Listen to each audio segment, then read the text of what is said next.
Amigas e amigos, uma questão que vai se mostrando de grande relevância nesse início do governo Bolsonaro é esse bate-cabeça entre a sua equipe. Ele, inclusive, é um tal de fala uma coisa, depois fala outra, dizem, desdizem, né? Esse zigue-zague aí que deixa todo mundo meio perdido, né? Todos que tentam acompanhar qual é realmente a linha de atuação desse governo.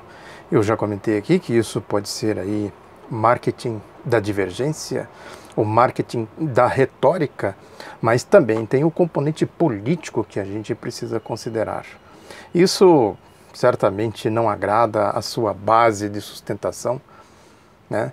A base de sustentação ideológica. Porque é ilusão a gente achar que o Bolsonaro se sustenta ideologicamente aí nesses cachorros loucos, né, nesses comportamentos tresloucados de integrantes da sua equipe. A base de sustentação ideológica do governo Bolsonaro é outra, é o poder econômico, né, as grandes corporações econômicas, né, é o cartel da mídia, né, que é uma verdadeira máfia, né, é aí que está a sustentação ideológica do governo Bolsonaro, é aí que a gente tem que olhar, né, com muita atenção, como prioridade para a gente fazer a oposição. É lógico que numa situação de agravamento, né, das tensões, das contradições, eles, inclusive, a base de sustentação ideológica pode recorrer, né, a esses tresloucados. Foi assim em 64, foi assim em 37, foi assim em 45, né, a história dos golpes, né, nesse período aí republicano, sobretudo. Isso, né, tem um componente político que pode-se dizer, se sobrepõe à ideologia em determinadas circunstâncias. Mas o fundamental deles é a ideologia. Eles querem a aplicação do programa de governo deles, que certamente não é isso aí. Esse bate-boca, né, é o que eu sempre digo, o olhar, né, tem que ser sempre na questão ideológica, ver as coisas que estão por trás das coisas. Este governo Bolsonaro, evidentemente, lembra muito o governo Collor, não é uma repetição automática, a história não se repete automaticamente, né, como disse naquela fina ironia do Karl Marx, que ele dizia que a história se repete como farsa, como tragédia. Ela vai estar se repetindo exatamente neste parâmetro, né, como farsa, como tragédia. O que a gente está vendo é tragédia, uma grande tragédia para o país, para a nação, para o progresso, para a marcha do progresso social, né, dos saltos civilizatórios, essas questões que eu tenho falado aqui reiteradamente, né. Agora, é o grande problema aí da direita, né, desse clube privado. Como que eles vão administrar a crise? Tem uma crise. Concretamente tem uma crise histórica, não estou falando de crise conjuntural não, crise histórica. Como administrar esse país gigantesco, com esse grande potencial econômico, com esse grande potencial social, com a ascensão do povo, né? Inclusive do ponto de vista do conhecimento, né? Da consciência de que ele existe como nação, como povo, com direitos, com aspirações, etc, etc. É só pegar aí as medidas, inclusive com a direita de centro, essa base ideológica aí do governo Bolsonaro, essas questões de reforma da Previdência, reforma trabalhista, privatizações, porte de armas, etc, etc. Aí vê o que dizem as pesquisas, compara, né, a intenção do governo com a manifestação das pesquisas, né, do povo. O povo não está de acordo com isso, a imensa maioria do povo. Porque é isso, né? O povo tem a sua ideologia. Tem, claro que tem. O povo tem aspirações, o povo não quer saber disso, o povo quer saber de trabalhar, estudar, se desenvolver, quer ver o país próspero, democrático. A ideologia do povo é isso aí. Evidentemente que isso fica difuso por conta exatamente da atuação dos aparelhos ideológicos, que eu sempre falo que é a manipulação política e ideológica, o martelar diuturno da ideologia, do clube privado, da direita, etc, etc, essas questões todas que eu venho falando aqui, e que é de fácil dominação também, a herança escravagista de 380 anos de escravagismo, de escravismo, né? O termo parece ser mais apropriado, de escravismo. Isso está na nossa pode-se dizer assim, pegando aí a questão do Gramsci, né, que não é à toa que essa direita aí dos cachorros loucos também se manifestam assim, quer dizer, as sínteses culturais.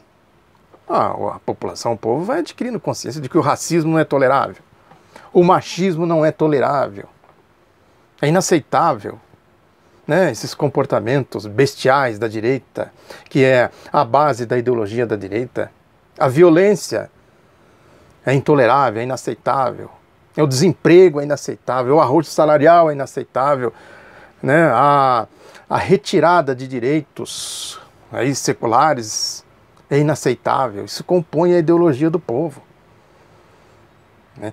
Agora, repito, é importante a gente ter em consideração, né, que a manipulação política e ideológica é exatamente para desviar o povo da sua ideologia, para dizer isso aí, o PT roubou, o petismo, PT, PT, PT, PT. É ladrão, é corrupto, é comunista, é marxista, é marxismo cultural, essas bobagens aí e tal, né? E falam. É Goebbels, o marqueteiro do Hitler, Joseph Goebbels. Mentiras, mentiras, mentiras, isso vai se transformando em verdades.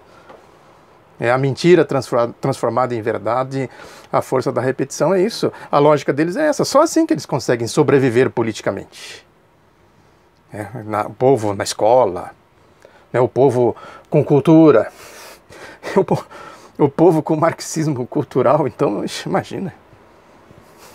É o povo com a cultura, as sínteses culturais que vão levando a civilização da sociedade. Isso para essa direita fascista, isso é inaceitável, né? Evidentemente que a direita de centro, ela vai fazendo a crítica a tudo isso, por isso que eu digo, a essência da coisa não está aí, porque isso aí a direita de centro faz, né, com constância, né? Não é esse o problema que se coloca. Tem um editorial do jornal Estado de São Paulo, por exemplo, hoje, não é de hoje não, é um editorial do dia 13 de janeiro, que ele diz exatamente isso. Chama-se Desassossego. Já na chamada ele diz que Jair Bolsonaro foi eleito presidente da República com a missão de engajar os brasileiros em torno do projeto de resgate do país. Olha aí, a base ideológica. Resgate do país. Resgatar do quê? Vamos ver. Aí ele diz aqui, a sociedade fraturada pela cisânia promovida pelo método de governo pelas hostes lulopetistas. E as contas públicas foram carcomidas pela incúria e pelo populismo desbragado da presidência caçada Dilma Rousseff. A sociedade foi fraturada porque o lulopetismo, observem bem, incluiu gente, é isso. Fez sínteses culturais. Gente, o Nordeste não faz sentido, o Nordeste ter sede, com aquela abundância de água por lá. Vamos fazer a transposição do Rio São Francisco, vamos utilizar outras tecnologias para o povo ter água, para o povo poder plantar, colher, comer. Vamos aí resgatar esse povo da miséria e da fome com o Bolsa Família, para as crianças irem para a escola alimentadas, as pessoas terem um mínimo de dignidade para se sentir cidadã. Esse é um conceito fundamental. Eu sou cidadão, eu estou consumindo, estou comprando. E, consequentemente, em torno disso se forma uma cadeia de produção, de dinâmica da economia, gera emprego, gera renda, gera desenvolvimento. Síntese cultural. Marxismo cultural. Estou usando a linguagem deles, evidentemente. Não é isso. Isso é a burrice dessa gente aí. Coisa de cachorros loucos que simplifica desta forma. Já que eles simplificam, de certa forma, é exatamente isso. A história do socialismo, que eu sempre digo aqui, que eles chamam de comunismo, são tão burros, asnos, que eles não conseguem separar as coisas, né? Trabalhar as categorias sociais, as sínteses, os saltos. O que é socialismo? Senão o desenvolvimento desenvolve, inclui, desenvolve, patriotismo, democracia. Não é um modelo. Traz um modelo, uma receita. A receita do socialismo. A, marxismo cultural. B, Bolsa Família. C, não sei mais o que. Como se estivesse fazendo bolo. São coisas complexas que essa gente aí não tem cognição social para perceber isso e assimilar, sobretudo. Prossegue aqui o editorial do Estadão. Não obstante o valoroso trabalho do ex-presidente Michel Temer e de sua equipe econômica, cujos resultados aí estão para os que não têm o hábito de brigar com a realidade. Fato é que a primeira eleição presidencial após o impeachment de Dilma conferiu ao eleito um capital político muito maior do que de seu antecessor para levar adiante as reformas de que o país precisa. O populismo desbragado aqui, no dizer do editorial do Estadão, é isso aí, né? É inclusão social, é democracia, é desenvolvimento. Fazer coisas para o povo é populismo desbragado. Essa questão das contas públicas carcomidas pela incúria do populismo, que é o linguajar aqui do Estadão. Primeiro que não tem contas carcomidas coisa nenhuma. Isso é uma mentira deslavada, propaganda, manipulação política e ideológica. Mas o Temer chegou com a sua equipe e pôs tudo em ordem. Pôs tudo em ordem o quê? Desempregando, atacando a Previdência Social, atacando a CLT, na estrutura sindical, atacando a democracia, atacando os direitos do povo, tirando direitos do povo, tirando o povo, né, da dinâmica. Isso é populismo, que deixou as contas públicas carcomidas. Onde é? Números, fatos.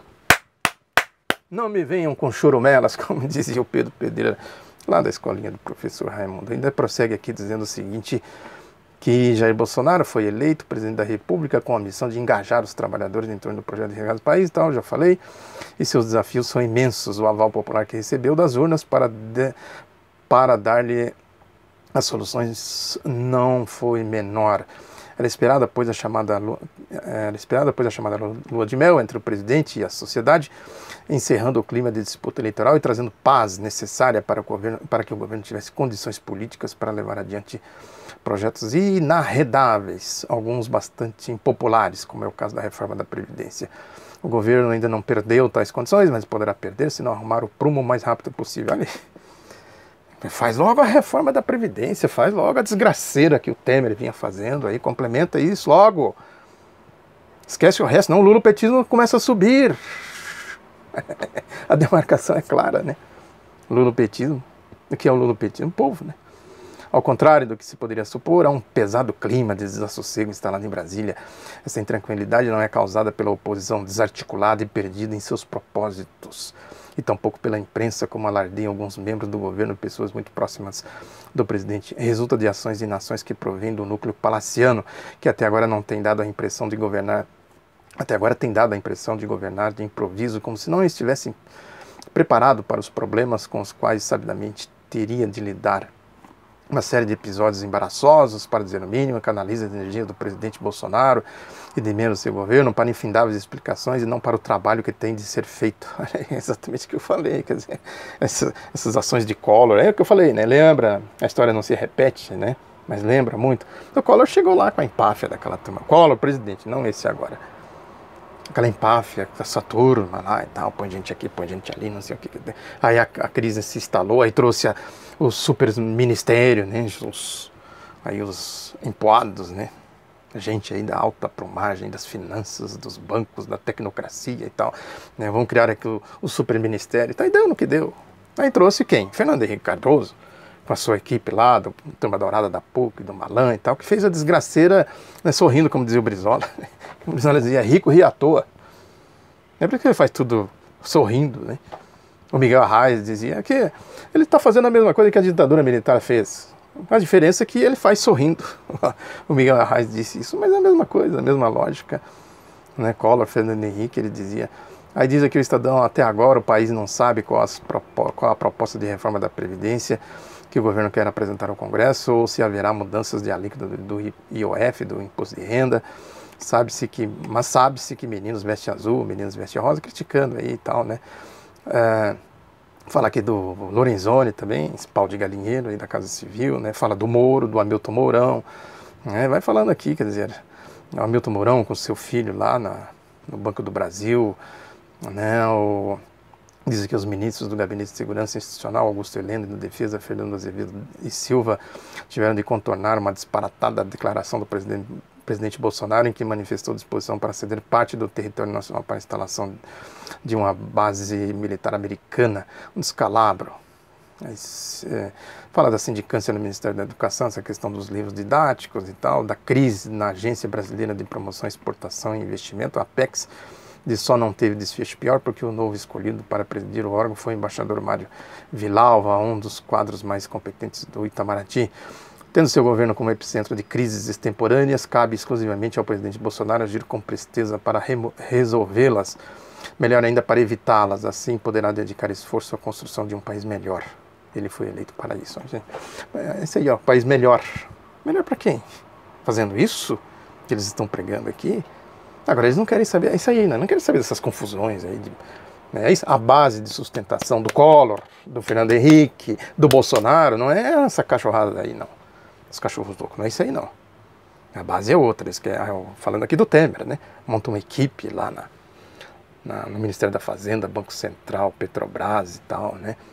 A chamada equipe econômica. Essa turma aí conduz com mão de ferro, é a ditadura do poder econômico, né? Vejam como são as contradições, a essência das contradições. O Globo faz editorial, esse editorial de hoje, dia 15, né, que dizem que reformas não resumem a Previdência. Ele diz que mesmo economistas desenvolvimentistas não desconhecem o problema do desequilíbrio fiscal. Basta ter seriedade acadêmica. A divergência está na terapia, porque eles não se livram do dogma de que mais gastos geram sempre mais crescimento. Como disse uma vez a economista Dilma Rousseff, no cargo de chefe da Casa Civil do governo Lula, gasto em custeio é vida. Olha aqui, o exemplo claro do que é a manipulação política e ideológica. Os economistas desenvolvimentistas. Claro, desequilíbrio fiscal é uma coisa. Isso aqui é falar o óbvio para vender burrices. Enfiar burrices goela abaixo de cachorros loucos. Olha, porque a direita de centro também, ela faz as suas malandragens, faz as suas politicagens. Os cachorros loucos estão no campo ideológico deles. Eles procuram trazer os cachorros loucos, a equipe do Bolsonaro, tudo aqui, ó. Siga este manual aqui, ó. Senão o lulopetismo volta. É isso aí, ó. O desafio está em compreender a essência do problema e não se perder na periferia, o que é central. O que é central é isso aí, né? Como que a oposição tem que se articular para não ser engolida pela lógica aí dessa composição de cachorros loucos com a direita de centro. Bolsonaro, turma aí, cachorrada, sabe, vocês se contenham. Não fiquem fazendo provocação, porque o lulopetismo está aí, ó. Bobeou, lulopetismo é povo, não é o PT. PT. Não é isso. É povo. A consciência do povo. O povo se organizar, né, em sindicatos, em associações populares, em partidos políticos. Não é à toa que tem essa guerra contra os partidos, contra os políticos, entre aspas. Tem aí a Operação Lava Jato para isso, fazer perseguição política, como é o caso dessa insana e cruel e covarde perseguição do ex-presidente Lula. E vai por aí afora. A Dilma falou que gasto em custeio é vida, claro, é uma lógica de Estado, de política de Estado. Você tem que custear o desenvolvimento do país, a distribuição de renda, a geração de emprego e tal. Isso é vida, claro que é vida. Agora, para eles, isso não é vida. Isso é desequilíbrio fiscal. Ninguém é doido. Isso seria óbvio, né? Ninguém é maluco de dizer, não, vamos gastar aqui à vontade. Gasta. A questão não é essa. Ela está falando aqui gasto em custeio, não é gasto em ciranda financeira, né, no teto. Né? Essa lógica dos tetos que eu sempre falo aqui. É custeio. Custeio é exatamente custear um projeto, né? Custear um processo de desenvolvimento, de inclusão social e etc, etc. Aí diz aqui o editorial do Globo, mas antes de tudo costuma ser déficit. Contas públicas gravemente desequilibradas, como não há registro na história, caíram sobre o governo do vice Michel Temer, cuja competente equipe econômica evitou a debacle que seria acompanhada de recessão e disparada da inflação. Devido a fragilidades éticas do presidente, um razoável e imprescindível projeto de reforma da Previdência não avançou no Congresso. É isso aí, ó. Quer dizer, essa história do déficit aí, que é déficit controlado, sob controle, não é uma dívida, a pessoa compra um apartamento, compra um carro, administra a dívida. É um investimento, é um projeto de vida, é um projeto de país. Agora o que é que eles querem? Né? Dizem que com contas públicas gravemente desequilibradas, como não há registro na história. Quem causou o desequilíbrio, senão a marcha golpista? Daquela história de Joaquim Levy, já comentei muito aqui.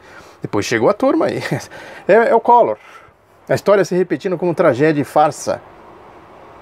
A Dilma tentou agradar os cachorros loucos, a marcha golpista com Joaquim Levy, com ajuste fiscal. Isso aí tudo isso é populismo. Não trazer gente séria, que gente do mercado, tecnocratas, gente que não aparece, fica nos bastidores. Quem é o presidente do Banco Central? Henrique Meirelles, no Ministério da Fazenda, conhecido, e homem dos banqueiros e tal.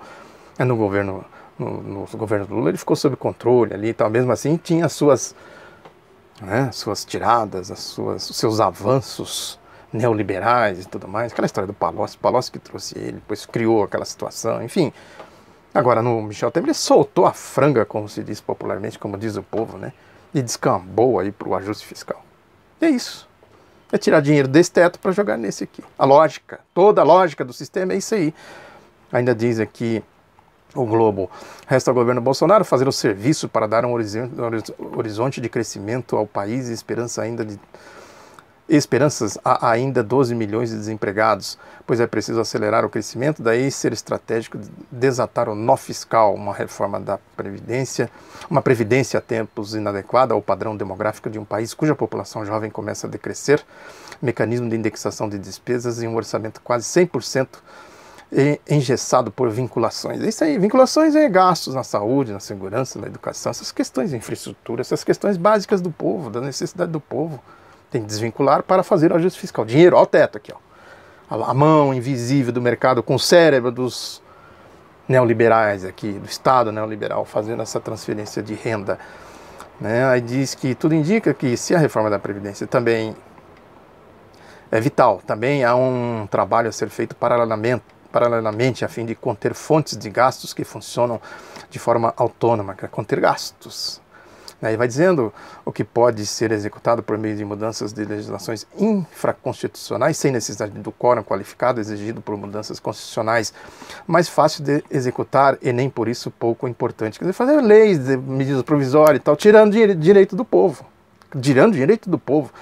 Aí o Globo lembra aqui que o jornal revelou que a equipe do ministro Paulo Guedes estuda 3 dessas alterações de grande ajuda ao equilíbrio das contas, somadas às estimativas de que poderá ser poupado com a reforma da Previdência até 2022, seriam economizados aproximadamente 266 bilhões no período, uma grande contribuição à estabilização da economia. Poupado, economizado onde? Aqui, ó. Economiza aqui, poupa aqui, ó. Vai baixando o teto aqui. Para quê? Para fazer esse teto aqui subir. Aqui, ó. Tá dito aqui com todas as letras. Essas reformas, além da Previdência, são imprescindíveis, dado o tamanho do rombo fiscal. Estima-se que o ajuste terá de ser equivalente a 5% do PIB, mais do que os superávites alcançados nas gestões de FHC e Lula. Isso aí, né? Tirar dinheiro do povo. A grande diferença, porém, é que no passado os saltos positivos foram alcançados basicamente por aumento de impostos a fim de elevar a arrecadação. Esta via se esgotou porque fez a carga tributária chegar à faixa de 33% do PIB, muito acima dos 27% da média das economias emergentes. Essa outro mantra da carga tributária, tal. O dinheiro entra, quem paga, quem recebe. Quem paga? O povo, o trabalhador, o imposto de renda, sobretudo. Quem recebe? A turma da bufunfa, o mercado dos títulos públicos, da dívida pública, do ajuste fiscal. Aqui, ó. Aí diz aqui: por isso a equipe econômica estuda mudanças na fórmula de cálculo do salário mínimo. Olha onde eles vão poupar. Vão economizar. Estamos economizando aqui, ó. Como? Vamos achatar o salário mínimo. Estão poupando? Então, que bom. E aqui? Estão poupando aqui? Não, aqui está subindo, ó, aqui, ó. Sobe aqui, cai aqui. Que vence esse ano para impedir aumentos reais descolados da produtividade da economia. Cadê a produtividade da economia? Pega do ponto de vista histórico da Previdência Social, a mesma coisa. Qual é a produtividade da economia? O crescimento do PIB. A distribuição da renda nacional. Quem produz, quem trabalha, quem paga impostos. Prossegue. Postergar reajuste dos servidores, aí os trabalhadores, tudo nas costas do povo, né, dos trabalhadores, cuja folha é o segundo item mais pesado do orçamento, e rever parâmetros muito benevolentes do abono salarial. Quem vai pagar o ajuste fiscal aqui, ó? Aí, ó, Bolsonaro, aqui, ó, a receita é essa aqui, ó, cabra, não entendeu? Fica aí com esse negócio de rosa, azul, né, disso, daquilo, de gays, de armas, de mulheres, de negros, etc. Isso aí deixa que a gente toma conta. Vai fazer lá o ajuste fiscal aqui, ó, nas costas do miserável, arrancando o couro do povo. Sem contar outras coisas, privataria, a entrega do país, a bandeira brasileira sendo toda entregue na mão de Wall Street. A bandeira de Wall Street que eles dizem que jamais será vermelha, essas coisas aí. Aí, ó. Termina. Não há alternativa a não ser podar excessos. O Brasil virou um ponto fora da curva. É isso. Aí vem o Merval Pereira, que eu sempre digo que é importante analisar o que ele fala, que é porta-voz do Osmarinho. Que ele diz aqui, o labirinto da esquerda, também no Globo. Ele começa a falar aqui, 2 fatos registrados na América do Sul nos últimos dias, mostram com clareza o ambiente político, mostram como o ambiente político mudou na região, confirmando uma guinada à direita que vem se processando desde 2015, e também como a esquerda brasileira está atônita diante dessas mudanças. Primeiro que a esquerda não está atônita. Ela levou uma paulada, uma traulitada, não só a brasileira. O Brasil é a casa de força da América Latina. Levou um golpe, é isso. Não é culpa de fulano, essa história de autocrítica, né? Não é isso. Eles usaram em outras circunstâncias. O povo ainda não acumulou forças, conhecimento, consciência política, ideológica para entender, né? Para fazer prevalecer a sua ideologia. Foi isso. Assim como outros países. Estamos vendo aí o caso do Equador, a Nicarágua, a Venezuela. A Bolívia, o Evo Morales ali faz as suas manobras e tal, mas também está na mira. É bobagem achar que não está, que vai agradar. É a história do ajuste fiscal da Dilma no final do seu governo com o Joaquim Levy. Acha que vai agradar dando um pedaço de carne aqui para as piranhas, para os lobos, para os urubus. É isso, né? A ver, enfim, a questão é que precisa ser acompanhada, né? Para a gente entender a essência da coisa. Diz que isolado na região, Maduro pode contar com o PT, o Merval falando, que enviou sua presidente, segundo ela, a presença era um aval de que as eleições venezuelanas foram legítimas. Claro que foram. Aí diz aqui, a decisão de enviar a presidente do partido a Caracas para prestigiar e tal, né, mostra que o PT não aprendeu nada com a derrota de 2018 e está completamente fora da realidade. Aprender o quê? Querendo a rendição. Faz autocrítica aí, ó, se rende. Maduro é uma ditadura, Cuba é uma ditadura, Vietnã é uma ditadura, a União Soviética foi ditadura, né? Tudo é ditadura, menos a nossa ditadura. A nossa ditadura é democrática, é o que ele está dizendo aqui. Aí diz, o partido respeita a eleição na Venezuela, mas diz que a eleição no Brasil não deveria ser validada e nem participou da posse do Bolsonaro, porque não o reconhece como presidente eleito legitimamente. Considera, depois de ter participado de todos os atos da campanha presidencial, que a eleição sem Lula é um golpe. Não é a eleição que foi um golpe, o golpe foi a fraude do impeachment na Dilma e a fraude da prisão do Lula, da cassação da sua candidatura. Isso foi golpe, claro, e as eleições têm legitimidade onde? Está amparado em qual lei, qual Constituição? É óbvio, é óbvio. Aí fala aqui da fuga do Cesare Battisti, né, essa questão toda aí, a campanha, isso é uma bandeira do Bolsonaro. Essa história, né? É preciso sempre olhar as coisas que estão por trás das coisas. O Cesare Battisti pode ter lá qualquer problema. Agora, quando essa direita fascista se mobiliza, se organiza para fazer espetáculo, fazer show, a gente precisa prestar atenção, parar e olhar os fatos com realismo. Sabe? É tudo isso mesmo? Justifica isso ou tem um sentido de manipulação política e ideológica tão somente? É claro que só tem um sentido de manipulação política e ideológica, só. Não tem justiça nisso aí, não. Nenhuma.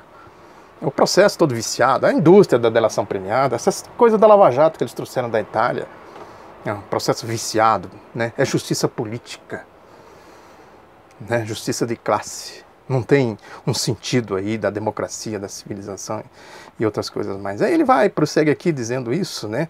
Dizendo que toda a América Latina pendeu para a direita, com exceção da Venezuela e tal, da Bolívia. Né? Criaram, sim, uma cadeia de golpes na América Latina. Corrupção, isso vai contaminando corrupção no Brasil. Corrupção entre aspas, a mentira, a farsa da corrupção da Lava Jato, né, que pegaram o Odebrecht aí, como se eles fossem santos, como se eles não tivessem metido nisso até o pescoço. Eu falo sempre aqui, o relatório do senador Bisol e tudo mais. Diz que o PT exportou o Odebrecht, exportou na verdade o golpismo, a cadeia de golpismo. Mesmo onde houve eleição que a direita ganhou, como Chile, Argentina, etc., foi fruto do golpismo no Brasil, no Equador, né, em Honduras e etc., no Paraguai, etc. É uma cadeia que criou de golpe, de exportação do golpe, como foi no ciclo de governos militares em 1964. Esta é a realidade hoje da conjuntura brasileira. Muito obrigado pela atenção, divulgue outro lado da notícia, um abraço, até a próxima.